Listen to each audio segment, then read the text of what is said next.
एक समय की बात है। किसी मठ में एक गुरु और उनके अनेक शिष्य रहते थे। मठ में सुबह शाम उपदेश हुआ करते थे। सभी आसपास के लोग जन और सभी शिष्य मन और लगन से उपदेश सुना करते थे। एक बार एक शिष्य ने विनम्रता पूर्वक अपने गुरु जी से पूछा, गुरु जी, कुछ लोग कहते हैं कि जीवन एक संघर्ष है और कुछ अन्य कहते हैं कि जीवन एक खेल है और कुछ जीवन को एक उत्सव की संज्ञा देते हैं। इनमें कौन सही है? गुरु जी ने अपने शिष्य की पूरी बात बड़े ध्यान पूर्वक सुनी और फिर गुरु जी ने तत्काल बड़े ही धैर्यपूर्वक उत्तर दिया, पुत्र, जिन्हें गुरु नहीं मिला उनके लिए जीवन एक संघर्ष है और जिन्हें गुरु मिल गया उनका जीवन एक खेल है। और जो लोग गुरु द्वारा बताए गए मार्ग पर चलने लगते हैं, मात्र वे ही जीवन को एक उत्सव का नाम देने का साहस जुटा पाते हैं। यह उत्तर सुनने के बाद भी शिष्य पूरी तरह संतुष्ट ना था। गुरु जी को इसका आभास हो गया। वे कहने लगे, जो तुम्हें इसी संबंध में एक कहानी सुनाता हूँ, ध्यान से सुनोगे तो स्वयं ही अपने प्रश्न का उत्तर पा सकोगे। उन्होंने जो कहानी सुनाई वह इस प्रकार थी। एक बार की बात है कि किसी गुरुकुल में 3 शिष्यों ने अपना अध्ययन संपूर्ण करने पर अपने गुरु जी से यह बताने के लिए विनती की कि उन्हें गुरु दक्षिणा में उनसे क्या चाहिए।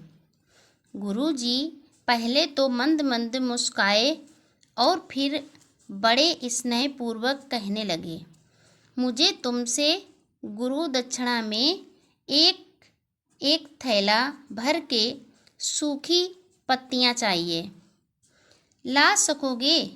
वे तीनों मन ही मन बहुत प्रसन्न हुए, क्योंकि उन्हें लगा कि वे बड़ी आसानी से अपने गुरु जी की इच्छा पूरी कर सकेंगे।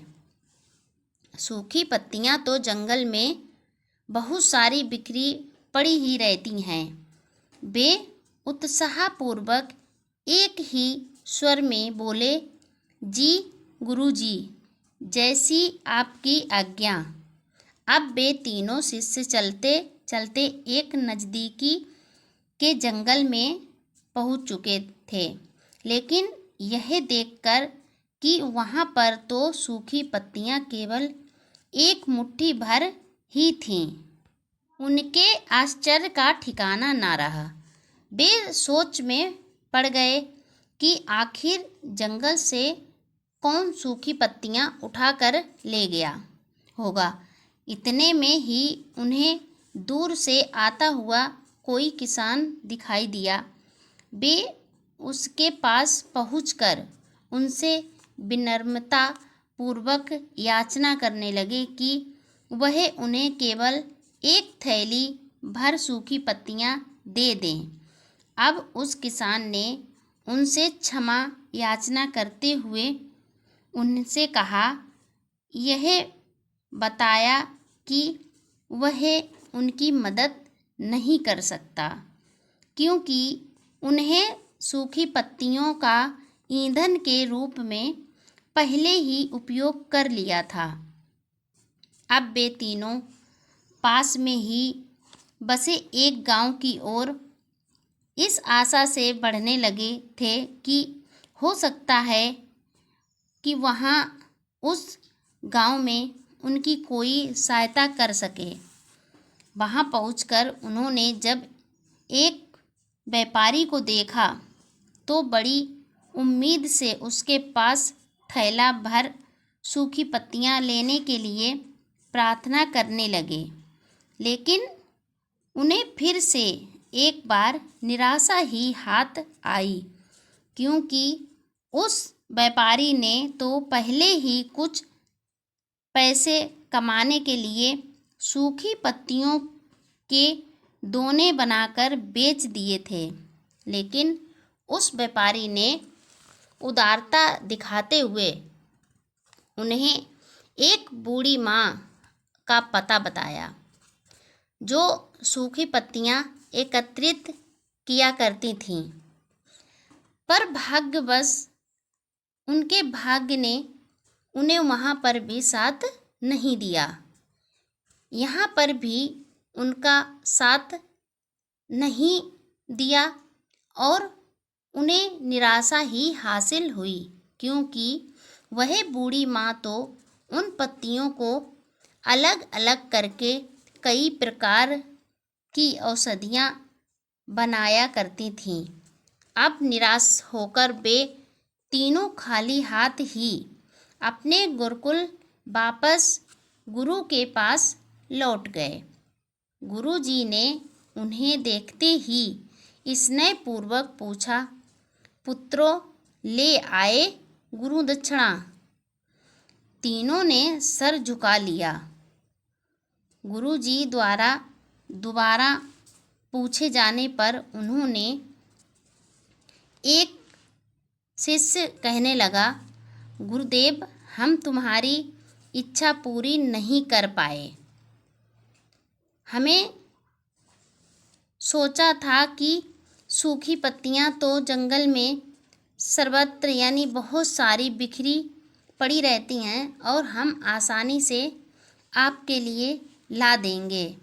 इसीलिए हम तीनों ने बड़े उत्साहपूर्वक हाँ में आंसर दे दिया था, आपको वचन दे दिया था कि हम आपको सूखी पत्तियां लाकर दे देंगे, लेकिन ऐसा नहीं हुआ। लेकिन बड़ी ही आश्चर्य की बात है कि लोग उनका कितनी तरह से उपयोग करते हैं। गुरु जी पहले ही की तरह मुस्कुराते हुए प्रेम पूर्वक, निराश क्यों होते हो, प्रसन्न हो जाओ। और यही ज्ञान की सूखी पत्तियां भी व्यर्थ नहीं हुआ करती, बल्कि उनके भी अनेक उपयोग हुआ करते हैं। मुझे गुरु दक्षिणा के रूप में दे दो। तीनों शिष्य गुरु जी को प्रणाम करके सुखी सुखी अपने मन में खुश होकर अपने अपने घर की ओर चले गए। वह शिष्य जो गुरु जी की कहानी एकाग्रचित होकर सुन रहा था, अचानक बड़े उत्साह से बोला, गुरु जी, अब मुझे अच्छी तरह से ज्ञात हो गया है कि आप क्या कहना चाहते हैं।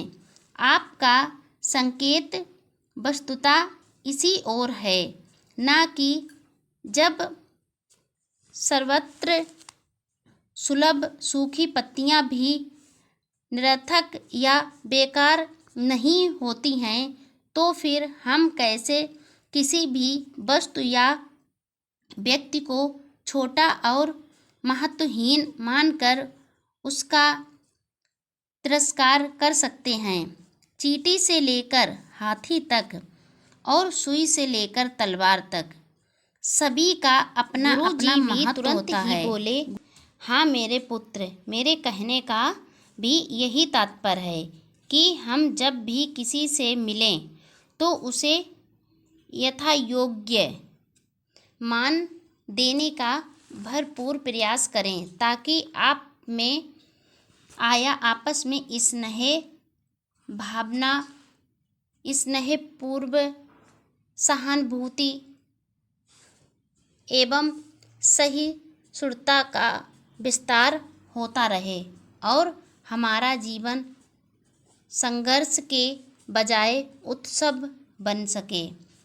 दूसरे, यदि जीवन को एक खेल ही माना जाए तो बेहतर यही होगा कि हम निरपेक्ष, स्वस्थ एवं शांत प्रतियोगिता में ही भाग लें और अपने निष्पादन तथा निर्माण को ऊंचाई के शिखर पर ले जाने का प्रयास करें। अब शिष्य पूरी तरह संतुष्ट था।